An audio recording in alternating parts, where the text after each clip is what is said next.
Welcome to the Trailbreaker Podcast.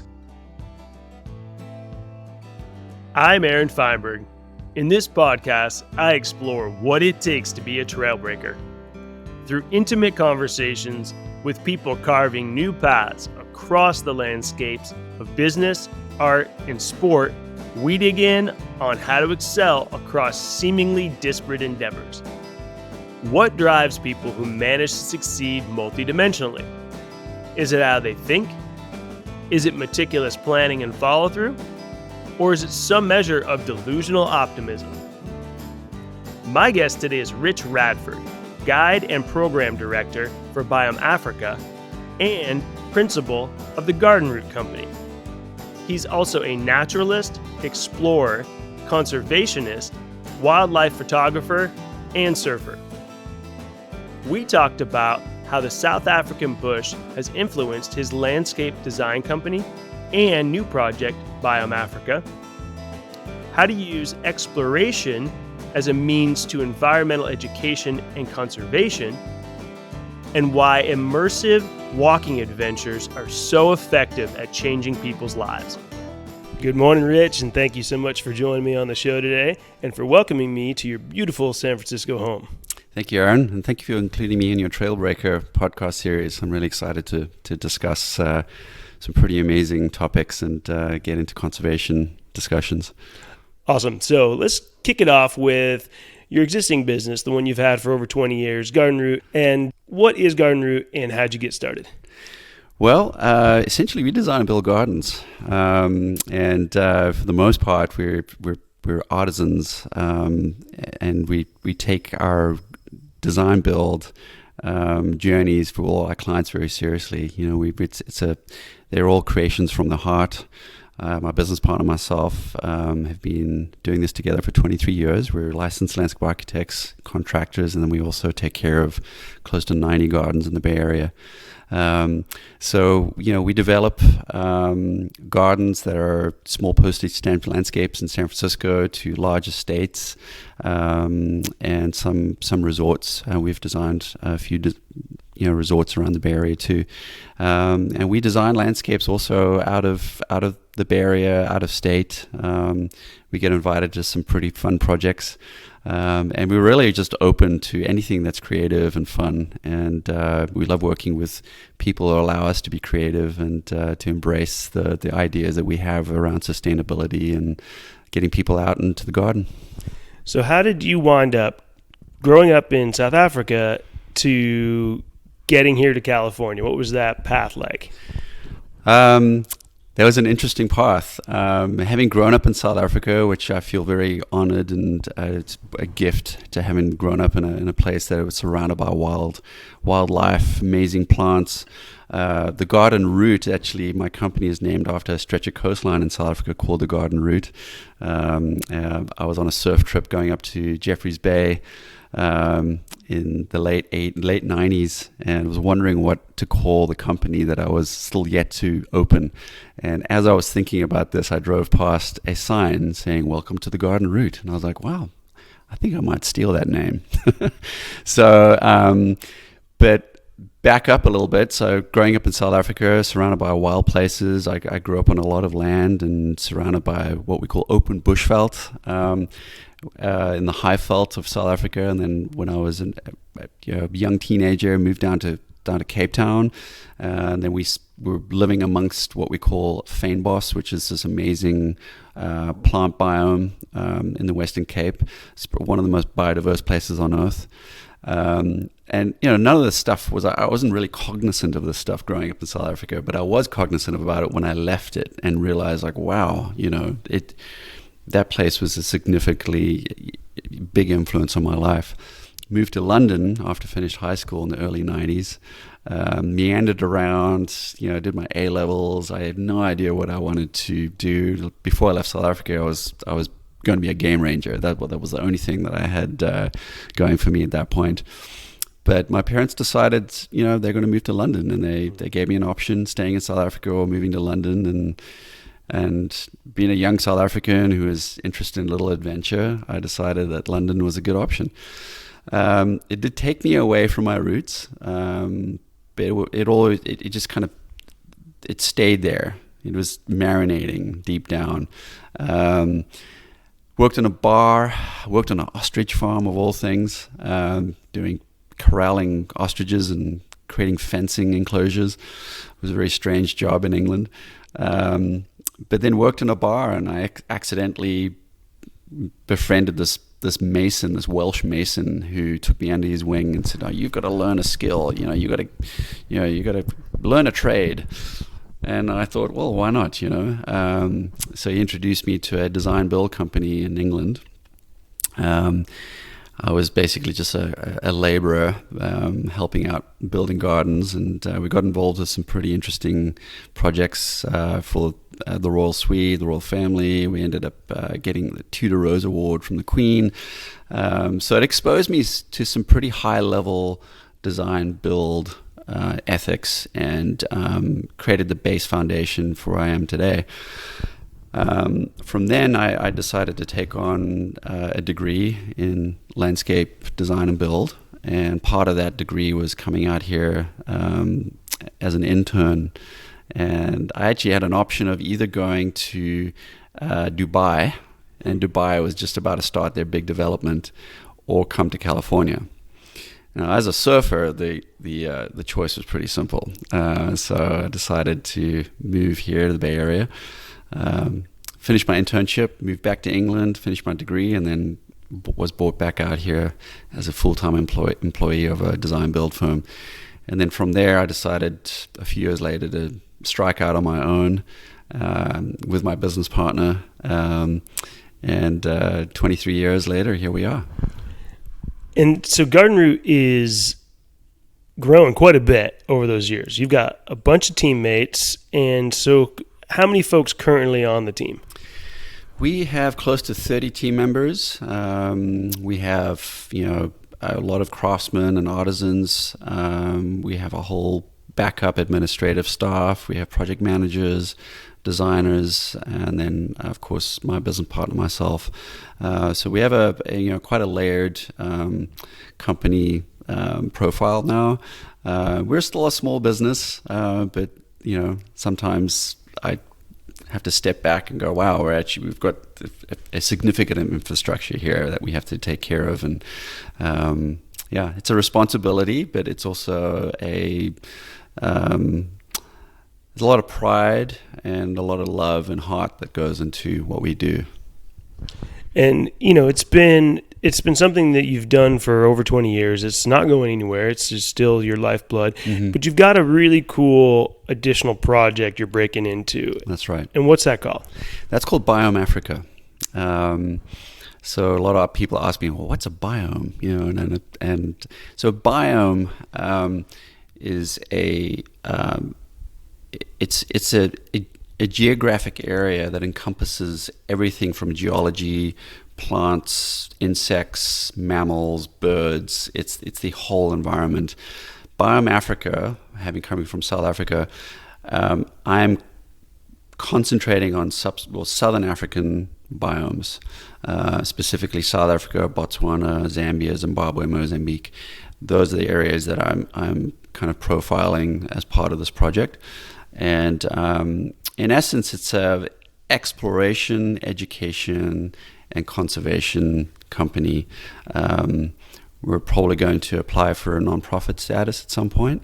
It's just a little seed right now, but it's starting to get some legs, and I've been talking about it for long enough. So I've decided to make a leap into the world of African conservation. And we'll get into each component in more specificity, but give us a little bit of detail on each of those three components, and then I want to hear where the inspiration for all this came from. Yeah. So exploration, education, conservation. Pre-pandemic, I'd sat down just to write some notes, and I go back to the South African bush as much as I can, and my wife gave me an opportunity to go on my own, engage with my family back in South Africa, and I did a solo trip into the Kruger National Park on my own, and did bit of a silent retreat, actually. I didn't speak to anyone for over a week, and just started thinking about how could I be involved in conservation in Southern Africa, and not just be a tourist. And so, but I still wanted people to understand that it's an adventure. There's amazing things to see and experience. So the exploration part had to be a component of this. I also realized that without education, and that education meaning the people who actually go to these places, there should be a component of education, like why it is that these places exist, and educating people about the plants and animals and insects and the biodiversity that's there. So the education part is also a big component, and I thought, well, that would be important for people to come away from experiences knowing more than they did before going into it. I was influenced by a company called Eco Training, which I've run a bunch of courses with. I've done tracking courses, guide courses, anti-poaching courses. It's an amazing company run by amazing people who really have their heart and souls in conservation. And so that education part of Biome Africa is a significant part of what I want to try to achieve. And then the last but not least part of that is the conservation part of it. So having explored these places and educated yourself on why these places should be preserved, now we're talking about conservation. What can we do to help conserve these places for future generations? So part of that conservation strategy is to align myself with partnerships and fund really important programs that help with conservation as a whole, community outreach programs, anti-poaching, endangered wildlife conservation. So those are the three arrows. And I will full disclosure, this is new to me. I have my passion is rooted in wildlife. It's an extremely important part of African culture as a whole. The biodiversity of Africa is so significant that all humans should really have a stake in what happens in Africa. And so if I come on an adventure with you all, so if I sign up for something for Biome Africa, what does that look like? What is my experience going to look like? How long is it going to be? What's the impact? Who am I going to be working with? Who am I going to be traveling around with? Mm-hmm. So right now I'm starting small. I have 2 groups planned for next August, 2 groups of 6. So we're looking to fill 12 spots. We're specifically focusing on next year, specifically on the Pafuri region of the Kruger National Park, which is the most northeastern part of the Kruger National Park. It's the most remote part of South Africa. It borders Zimbabwe and Mozambique. It actually, if you look on some old maps, it used to be Crook's Corner. A lot of poaching and trade happened, hundreds of years ago through that area. It's steeped in human history. There's Iron Age communities that you can see up there. There are some amazing ruins. And so that's the area that I focus on. So people fly into Hoedspruit near the Kruger National Park, and then we have them hang out in a small lodge near Hoedspruit, which is right on the border of the Kruger National Park. And then we take people up on an overland, which takes about 7 to 8 hours up to this Pafuri region. Now Pafuri, and the reason why I focus on Pafuri is a good friend of mine who's also one of my inspirations, Steve Falconbridge. He's on, you'll see him on Wild Earth. He's an amazing naturalist. And he can communicate the natural world better than anyone I know. So he is my lead guide, and then we have a tracker with us. So I met Steve I was watching Wild Earth, or what was called Safari Live, years ago during the pandemic. And I would go to bed listening to him, and I'd wake up in the morning and listen to him on these live safaris. And I thought, hey, well, why don't I reach out to Steve? You know, he seems like such a nice guy. You know, he's a very, he just seems like a very open human, and he is a very compassionate human, and very passionate about his skill, which is interpreting the natural world. I reached out to him. He returned my email, which was amazing. And we had a couple of Zoom calls, and I said, listen, I've got this idea about taking groups of people into South Africa, and I'd love for you to, you know, be one of our guides. And he was very open to it. And so I took a group last year as part of my 50th birthday, and Steve and another chap guided us in the Pafuri. And Steve introduced me to the Pafuri, which is a very beautiful symbiotic environment whereby the Makaleki people of Pafuri had that land returned to them in 1998. And a company called Return Africa teamed up with the Makaleki people as a economic partnership to run this part of the Kruger National Park as a separate concession. And so the tribe of the Makaleki people have direct benefits from any ecotourism that happens in that area.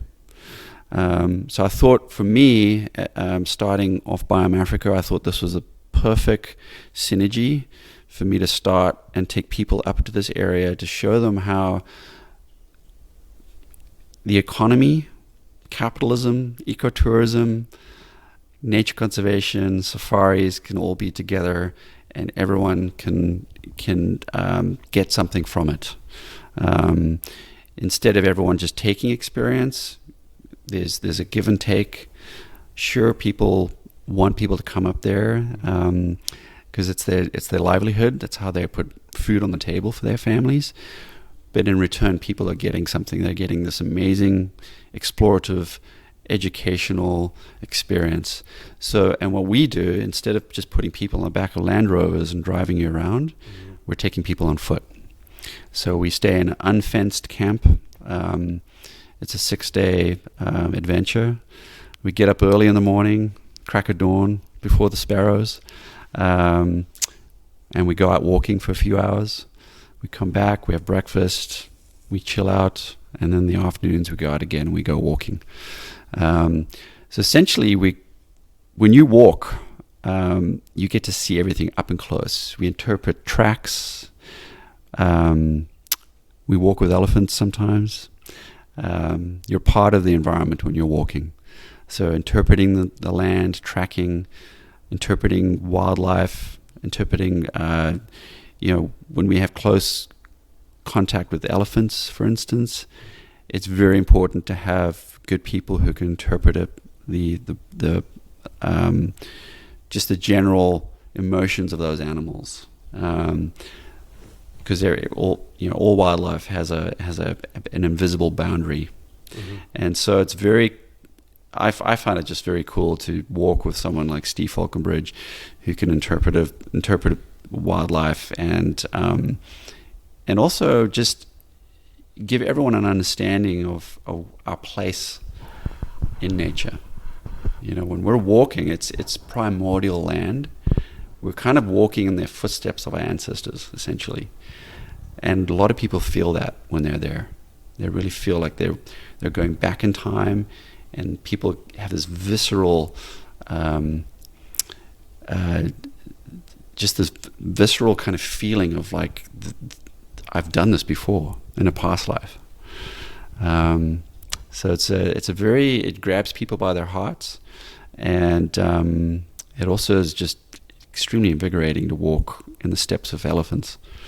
I mean, I can only imagine just the little immersion, the exposure, right? Just the, even real or perceived protection of a vehicle, right? When that's taken out of the equation, and I imagine, it must run people through a full range of experiences, hopefully ending in that place of wow and rootedness. But I imagine that for some folks it might be a bit of an unpacking to sort of get comfortable in that space. Yeah, there's a lot of unpacking. So initially, when we're driving through the Kruger National Park to get to our camp, we're in an open vehicle. The wildlife sees this vehicle as this big inanimate object that's never done anything to them. So lions will walk up to you, wildlife walks around the vehicle. They don't see us as humans inside these vehicles as individuals. They don't see us as our predatorial background.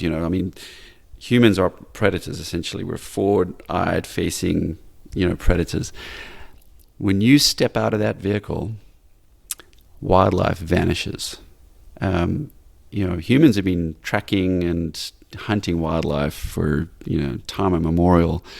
As soon as we step out that vehicle, everything scatters to the wind. So now, in order for us to actually experience wildlife, we actually now need to understand the environment that we're in, which way the wind's blowing. We're tracking. So we see these tracks of rhino, for instance.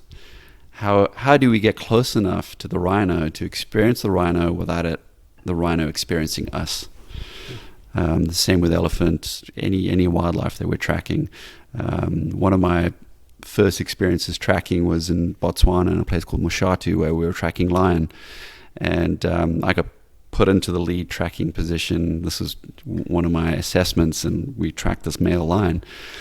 And we tracked really close to this lion, and my the teacher at the time, this guy Norman, great tracker, he said, stop. Put his hand up, stop. He's like, you need to look up when you're tracking. You need to look everywhere whilst you're tracking. Now, if you look up now and look under that bush over there, that acacia bush, what do you see?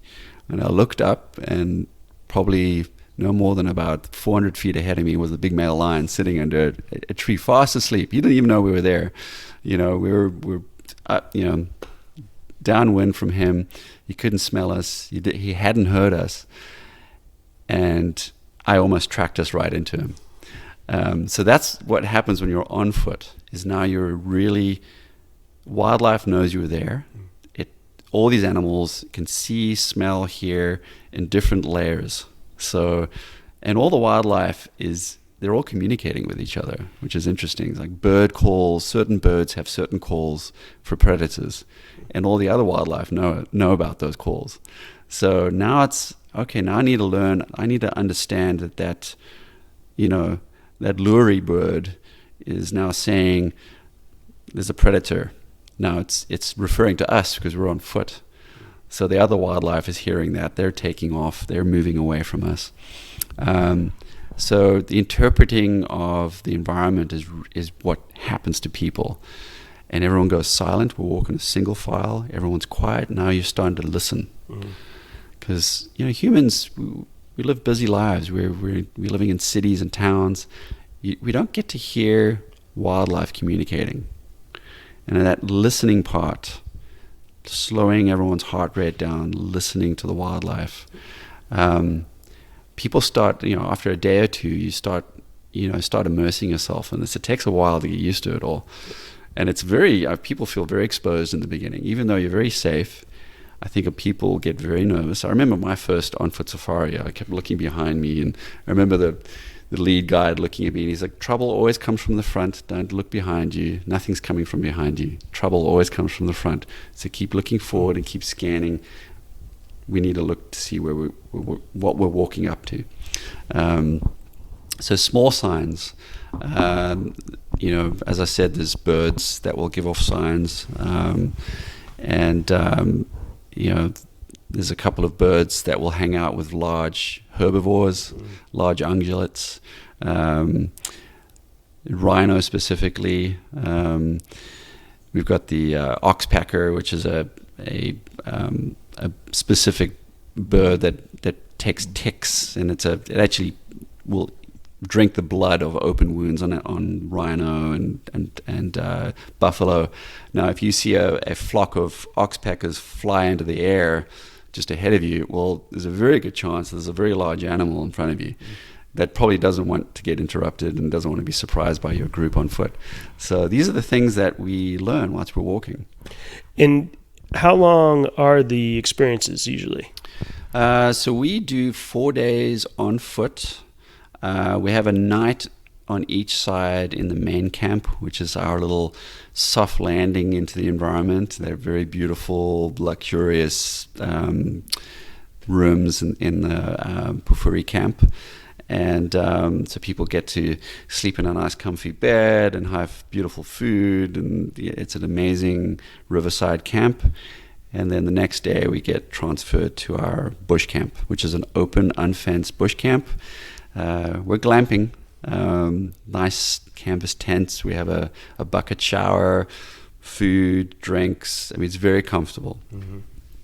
And so we have four days, 4 nights there. And then we back to the main camp for a little soft exit. And then we send people on their way. I also, if people want to experience other areas in and around that area, I can set them up with that. If they want to go down to Cape Town to experience the Cape Floral Kingdom and the winelands and all these other things, I can set them up with that too. I'm not calling myself a tour guide by any means. I'm more a conduit for people experiencing these on-foot safaris. So I'm there also as a guide, and I help orchestrate and organize the whole experience for people. So there's a lot of noise out there. If you were to type in on Google safari, there's so much that comes up, and a lot of people get overwhelmed with what experience should I choose. My trips are very specific. I'm taking people on foot. It's perhaps not for everyone. You have to be over 18 to walk. But if you want a very truly authentic experience in the bush, walking is, as far as I'm concerned, the only way to go. And when you end these experiences with people, it seems like there'd be some integration, right? There seemed to be opportunity to at least get them thinking about what next steps could be for them, mm-hmm. right? What are some things you want to hopefully impart with these folks, as a sort of a wrap up, kind of capstone on the whole thing? Yeah, that's a good question, Aaron. As part of these journeys, we do a lot of work with people. People really start opening up in these environments where they can sit and listen. We walk with no one else is walking. We're away from all other people. We don't see any other people. We don't experience other humans. We're walking through big baobab forests, fever tree forests. We walk in the river. We walk upstream in the river. So people really really start feeling the environment, and it starts embedding itself into people. The last group I took up there, everyone came away from that as changed humans. It's hard to explain what the change is because everyone interprets their experience differently. But I see the change when people immerse themselves in these environments. So at the end of this experience, we sit around and we chat about what are you taking from this experience? And perhaps, a lot of people are like, I'm coming back. Like 4 or 5 days is not enough. I have to come back. And that's actually part of really the main impetus for Biome Africa for me is if I can instill some change in people, even if it's 2 people, literally if Biome Africa affects change in 2 people, who in turn take up the plight of conservation in Africa, who in turn also instill change in other people, and this chain reaction occurs, then I feel like I've done something, personally. I don't have great, economic aspirations that Biome Africa is going to be this amazing money-making endeavor. It's essentially a non-profit. All I want to do is take people to these environments, show them these places, show them where the last remaining megafauna on Earth live, and say, you've seen it now, you see what's here, you see what needs to be protected, and now it's up to you to do what you want with that information. Mm-hmm. So I mean, that's the story behind this, is just trying to effect some change. Yeah. In terms of, I know it's important to you to be as integrated as possible with the communities in which you're working and the people from those communities, and ways in which you can contribute to the the betterment of those communities and the growth of those communities. So what are some ways in which you all do that? So the ways that I'd like to do that is teaming up with some organizations that I really respect already. And there's a lot of good people doing good work there already. There's a lot of organizations that are all set up for community outreach projects, conservation groups that are dealing with anti-poaching, rhino conservation. And rhino conservation for me is right now probably one of the most important aspects that I want to get involved with. In the last 50 years, we have seen a 60% reduction of populations in rhino, elephant, lion. The list goes on, and that's one generation. And so rhino, we still got healthy populations of rhino in South Africa, but I think when I looked at the statistics, I think last year we lost over 300 rhino due to poaching for rhino horn. And rhino horn, as science will tell us, is essentially keratin. It's what grows on our nails. That's it. There are no medicinal benefits to rhino horn. But yeah, rhino horn, a whole massive 2-ton animal, is being killed and slaughtered in the bush for its horn. The people doing the poaching aren't necessarily doing it because they want to poach. They're doing it because they have to poach. There's money out there that's dangling out there for these folk, and the attractive nature of this easy money is just too hard to resist. And so this is where the community outreach projects come into play. There's amazing programs, anti-poaching programs out there that we want to support. There's groups such as Black Mambas, which is a female-led anti-poaching group that I'd love to support.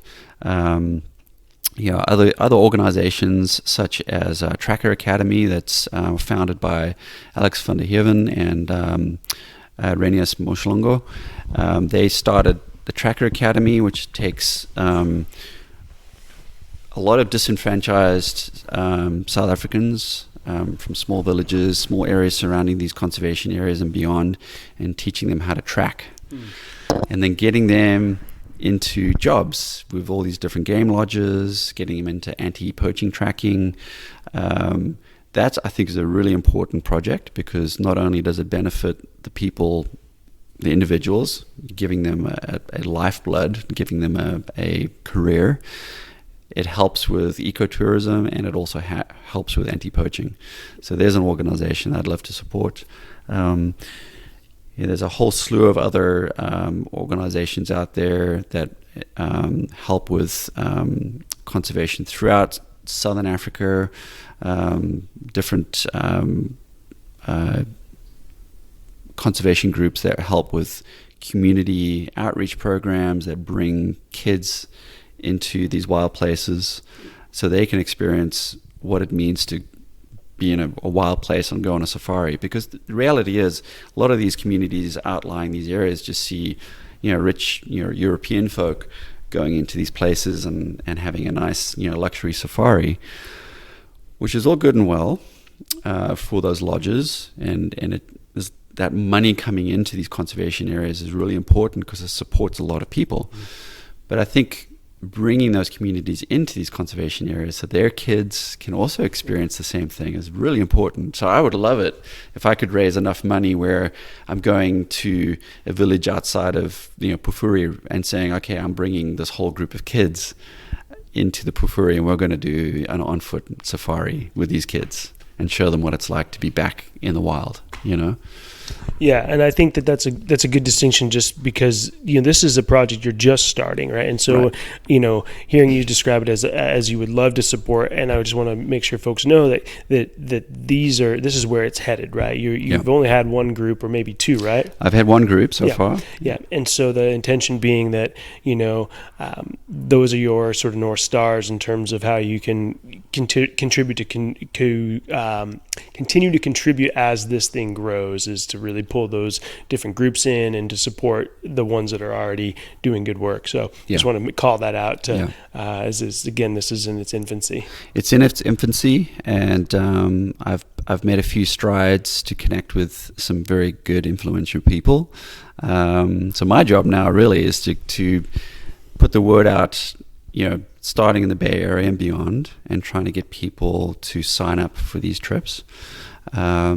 And as each person joins a trip, I'm donating a good portion of their payments towards conservation groups that I really would love to support.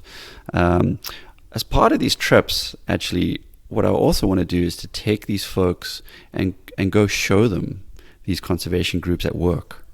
So there's a few rhino sanctuaries near Hoedspruit.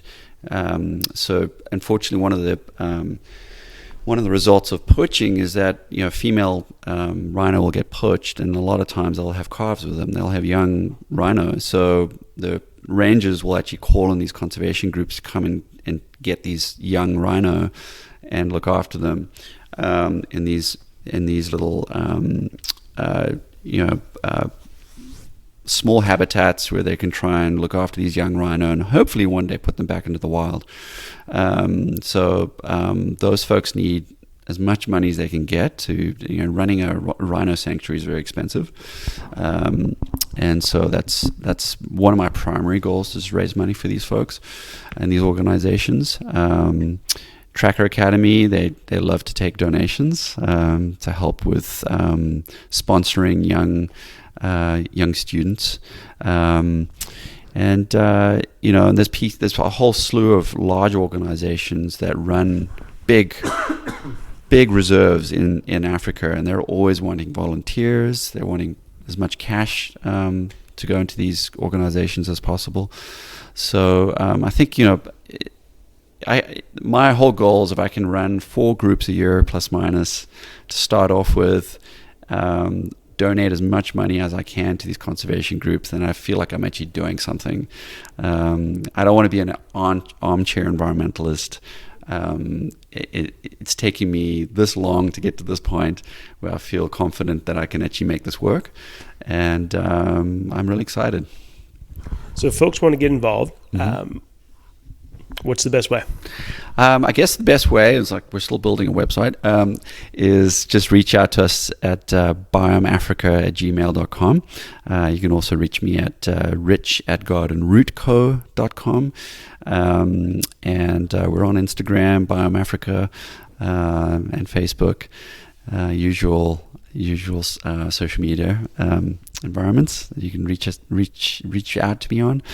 And it's very casual. So for next August, which is my next series of trips, I've got 2 trips, one starting August 1st to August 6th, and then August 6th to the 14th. I've got 6 spots. People can sign up as a group if they want to bring themselves and their 5 best friends. I also want to put it out to young adults who are perhaps they're students and they want to get into conservation, and as part of their training or their degrees, we're hoping to actually build up credits so people can actually come on these missions and actually gain credits for education. I'll take anybody. I want, this is an open It's open to everybody. Obviously, the cost and the travel time to get all the way to South Africa is a consideration. It's a 30-hour door-to-door trip. So that's obviously a consideration. And once you're there, you probably want to be there for a few weeks. So I can help people navigate the back end of the trip. But yeah, reach out to me online, biomeafrica.com, biomeafrica@gmail.com, and I'm happy to chat to anyone who's interested. Fantastic. We'll make sure that those links and contact information gets put in the show notes so people can find them both in written form as well. And I know you had a couple of different readings that you wanted to share. Yeah. So let's wind down with those, and then I think a couple of closing thoughts, and then we'll wrap this episode up. Yeah, sounds good. So over time, I've been influenced by various people to get to where I am today. And one of which is the Vati family, who run an amazing, probably one of the most iconic game reserves in South Africa called Londolozi. I went there as a child when the Vati brothers were still building that camp in the early 70s, and that's my earliest childhood memories. Was, kind of groveling around in the dirt on Londolozi, and they're still building those camps and driving around on the back of pickup trucks, when they were having to shoot impala for the pot for the guests. And that has now grown into this amazing game reserve. And that family has done a lot for conservation. And so one of the Vati family, a man called Boyd Vati, wrote a book called Cathedral of the Wild. My wife gave me that book for, I think, Christmas one year, and I read that book, and it really struck a note with me, so much so that I ended up reaching out to Boyd Vati and saying, what you've discussed in this book is just so profound to me, and I'd love, if you're ever in San Francisco, I'd love to sit down with you and chat about this idea I have. Well, sure enough, he answered my call and was in San Francisco, and he's like, "Oh, I'm in North Beach in San Francisco. Why don't we hook up?" So we ended up hanging out, and we had a 1-hour chat, and he's an amazing man with so much life experience in the bush and with conservation, and he runs his own. Him and Martha Beck started a whole thing together, a whole relationship, and that has now progressed where Boyd is a guide. He's a guide for humans. And so he tracks people. He's a guide for humans as far as I'm concerned. I mean, if you can afford to go on one of his trips, you should do so. But after meeting with him, I decided to make some notes, and I started doing a lot of reading, and started reaching out to other people in this world, and started getting a lot of good positive feedback saying, "Hey, you should just do this thing. Just get involved one way or another." One of the readings that I read, which is a poem by a man called Ian McCullen. He's a South African, used to be a Springbok rugby player. He wrote this poem called Wilderness. And I found this to be quite profound. I took this on my first trip to meet Steve Falconbridge last year. And he said to me when I arrived, he's like, "I have something for you." And he gave me this poem. I said, "Well, hang on, I have something too." And I pulled the same poem out of my diary. So we both had this. So I'm going to read it here. Hopefully I do justice to this. "Have we forgotten that wilderness is not a place, but a pattern of soul, where every tree, every bird and beast is a soul maker? Have we forgotten that wilderness is not a place, but a moving feast of stars, footprints, scales, and beginnings? Since when did we become afraid of the night, and that the only bright stars count, or that our moon is not a moon unless it's full? By whose command were the animals through groping fingers, one for each hand, reduced to the big five and the little five? Have we forgotten that every creature is within us, carried by tides of earthly blood, and that we named them? Have we forgotten that wilderness is not a place, but a season, and that we are in its final hours?" I think that's quite a profound poem, and it's when I feel like I'm going off track and losing myself, I read that, and it kind of levels me out a little bit. So I'll end it with that. Well, I appreciate your time today, the work that you're doing. I hope that some of the listeners get inspired and reach out. Sounds like just a fantastic experience to just walk and be, and some of the ways in which you all are going to help and connect with the communities, etc. I hope that resonates with folks. I'm looking forward to eventually joining you as well. And all the best. I really appreciate you and the time you spent and welcoming me into your home. And I hope you have a fantastic rest of your day and a successful fall. Thank you so much, Aaron, and it's a pleasure meeting with you. Thank you so much for the opportunity. Thank you, buddy. Cheers. All right, take care. All right. The Trailbreaker Podcast is created by Aaron Feinberg with production support provided by Michael Morey. More interviews and videos can be found at aaronfeinberg.com.